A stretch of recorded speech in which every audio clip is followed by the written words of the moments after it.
Do you fight? Do you run? Or do you freeze when you're anxious? We're going to talk all about it. Stay tuned. That's what's up next.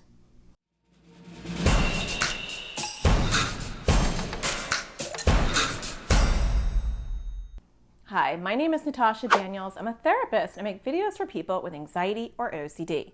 And today I'm going to talk about fight, flight, or freeze. What it is, how it shows up, and what we should do about it. But before I get started, don't forget to subscribe and hit the bell so you get notified. I make new videos every Thursday. Okay, so fight, flight, or freeze. Many of you have probably heard about that, but let me just go into that a little bit. So our amygdala has an emergency response.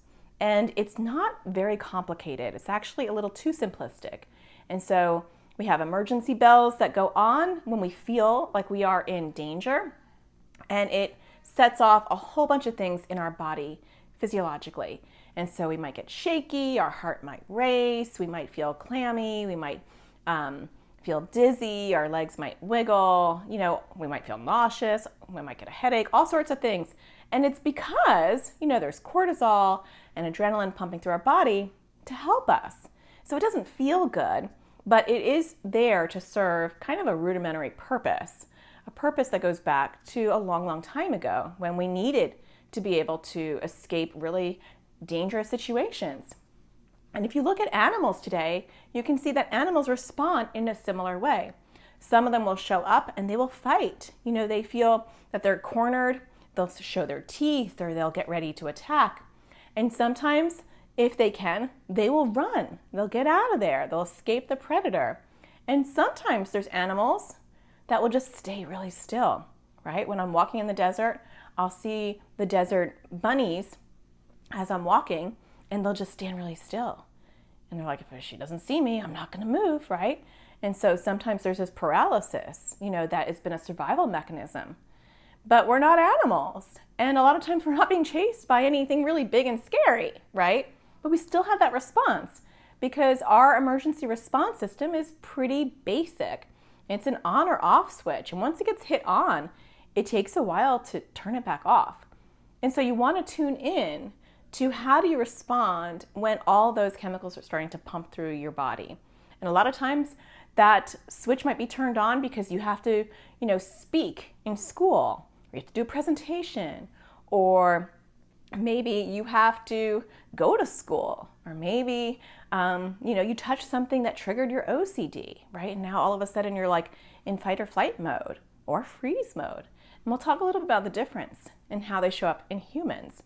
And so when you fight, this might be kind of an aggressive response. Sometimes my son has this.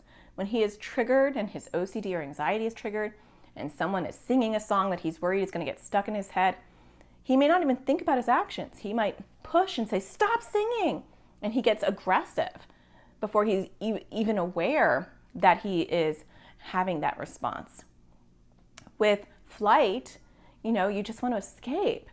So one time, school counselors asked me to speak at the school district to teach them about separation anxiety, ironically. And I thought it was going to be this small little class. And so I get there and I'm like, where am I supposed to go? And the woman was like, in the auditorium. I'm like, what? And I walk into the auditorium and it is packed with like over 500. It seemed like it's probably maybe a couple hundred people, therapists from the school district. And I was supposed to go next. And I didn't even think about it. I went right out of the doors and I was like about to go into the parking lot. And I was in total flight mode. I was like, nope. Not happening. There's no way I'm getting up to talk in front of a couple of hundred people. And then I remembered that I had signed in at the front desk, and so I had to go. And so once I was about to go up, I had a freeze. And so I was kind of trapped. I couldn't attack anybody, so there was no fight in me. I was frozen, and I had to get myself out of that frozen mode because my legs started to shake, and I was just like, I couldn't think straight, and I was just stuck in place. And I had to override all of what was happening to me in order to get up and present. And the way that I did that was I had to think about things in a weird way. I had to reframe everything. I had to say, right before I got up, I looked at the audience and I said, look, they're all bored. They've all been sitting here for hours. They're required to take this training. Nobody cares about me. just go up there and start telling stories. You love telling stories, and just focus on 1 or 2 people in the front. They don't care. Look at them, they're all on their phones. And that helped. And then as I got started, that's all I needed to get out of that frozen moment. And I was able to be pretty relaxed. And so overriding that fight, flight, or freeze is important.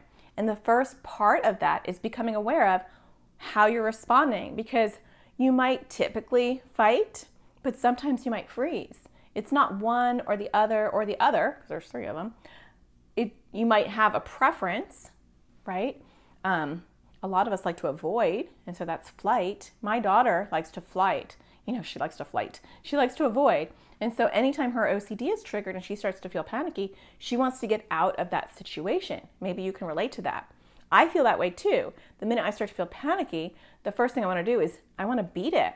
I want to get out of there. I want to get back into my space that makes me feel warm and cozy and comfortable and safe. And so escape is a big one for a lot of us with anxiety. Or if we're triggered with OCD, a lot of times we want to escape too. Or if somebody is triggering our OCD, we might get into that survival monkey brain mode where we want to attack them because they won't, do what our OCD wants, or they won't complete the OCD loop, or maybe we're doing a mental compulsion and they've interrupted for the 2nd time, and now you have to start all over again, and you might get stressed and you might get really aggressive with them. So you want to ask yourself, take some time and say, how do I respond when my anxiety or OCD is triggered? And it might be a couple of different ways, depending on the situation. And how can I notice when these things are happening before they get out of hand? And it might be like 0 to 60, so it might be really, really hard. But having that outside awareness when all those chemicals are flooding you is a skill that you can build. And so sometimes I will be in the middle of fight or flight, depending. I'm not really a fighter. Really, it's flight or freeze for me. I'm not normally a fighter. But it will take a little bit for me to realize, oh, wow, I'm in this mode right now. And I can tell sometimes just by the physical symptoms. I could be like, I can't swallow, because there's my mouth is so dry. A lot of times I will physically shake. And so that's a very big clue that I'm, going into fight, flight, or freeze because my legs are shaking. So what is it for you? What are some of the initial signs that can tell you that you are moving into the fight or the flight or the freeze mode? And then depending on what it is, you might have a different approach. So if you are in fight mode, sometimes you need to remove yourself from the person or thing that is causing you to want to fight and be combative. And so you may not be able to control it. And so the one thing that you can do is remove yourself to reset and calm down before you go back. So like with my son, when someone's triggering, he's worried a song is going to get stuck in his head because that's one of his OCD themes. It might be that he needs to put on something really quick to block, which is a compulsion, that's his choice, or to leave the room, and I might have to remind him. So what can people do around you to help you? You might tell your parents or your partner or your friend or your roommate or whoever you're with or your siblings, when I'm acting like this is the best way to approach me, because you will know best what helps you calm down and what actually makes it worse. And so if you are in flight where you like to avoid, it's learning how to sit with the discomfort without leaving. So for my daughter, for example, who wants to leave things and feels trapped, which I totally get because I have that too, having her go on her phone and distract herself is a win because she's not running. She's not leaving. She's sitting in that discomfort, but she's also distracting her mind so she can calm down. She needs a little reprieve. So those chemicals, that false alarm that she's triggered, inadvertently, because we don't really get to control when we trigger that false alarm or not, it gets to calm down. And for freeze, a lot of times we have to ground ourselves. So it might be, focusing on our senses, what's going on in our world, how things feel or smell or taste. So we ground ourselves so we're not kind of in paralysis. And then it might be reframing our thoughts if we are able to switch that gear.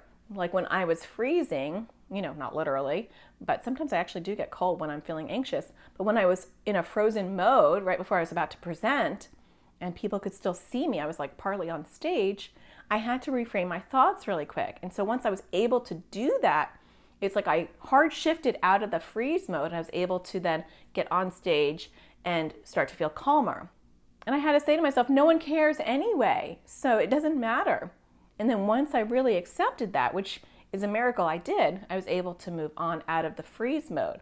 So figure out what can help you, but then also what can people do around you. Don't forget to give people around you some clues as what they can do to support you through that, especially if they tend to be around when those things happen.